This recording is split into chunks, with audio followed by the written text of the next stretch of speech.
Here are 5 ways that you can help prepare yourself for a smart contract security audit. That sounds good. Let's jump into it.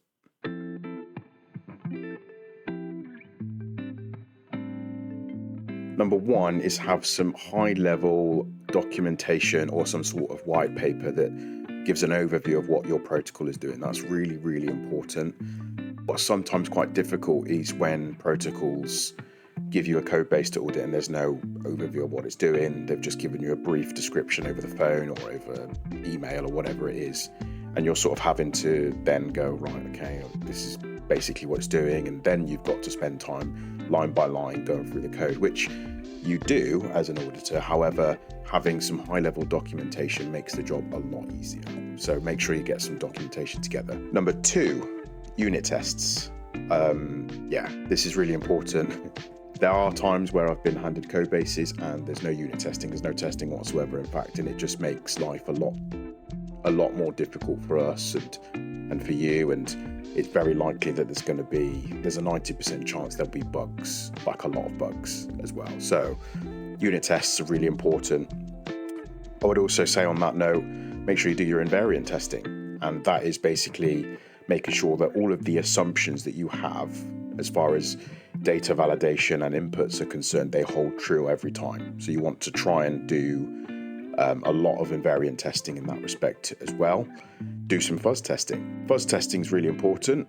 It will effectively, you can do that in Foundry, you can effectively throw random inputs, parameters into functions and test the outputs of that basically, and you can set amounts and things like that, and also set the number of times that these fuzz test runs, and it will print an output for you, and you can just basically see and ascertain as to whether that's something that you expected from your protocol and from your functionality and logic basically. So fuzz testing, really important.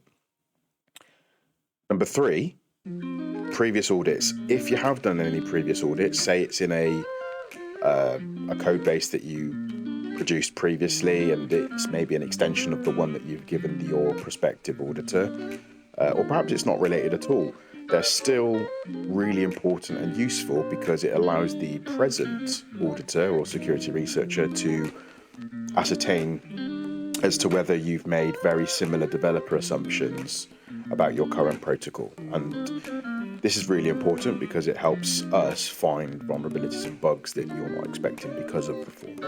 So yeah, previous audit is really helpful if you have them. Number 4, concerns. What are your pressure points here? What concerns you the most about what you've developed? Is there any parts of the code base that would be particularly vulnerable to, front running or re-entrancy, or perhaps there's additional logic that you're not overly confident with and you want the auditor to look into it? This is important. This helps us target specific areas of the code base and in a lot of cases can help us uncover vulnerabilities. And number 5, last but not least, be present. It's really important to be around and answer questions before and during and possibly even after the audit has completed. This helps us get a better understanding of maybe the intricate details of the code base. We might ask questions surrounding what are these elements in the struct that you've put together? What does this function do? Why is there this type of mapping in place? What oracles are you potentially relying on and using? There's a lot of things that we as auditors ask protocol developers when we're doing the security audit, and it's really important to be present. If you're not, and you're just one of those developers that hands the code base across and just says, look, just crack on and see what you can find, it's not very useful, and it's not going to optimize the audit itself. And that's it, guys. Those 5 things should get you going.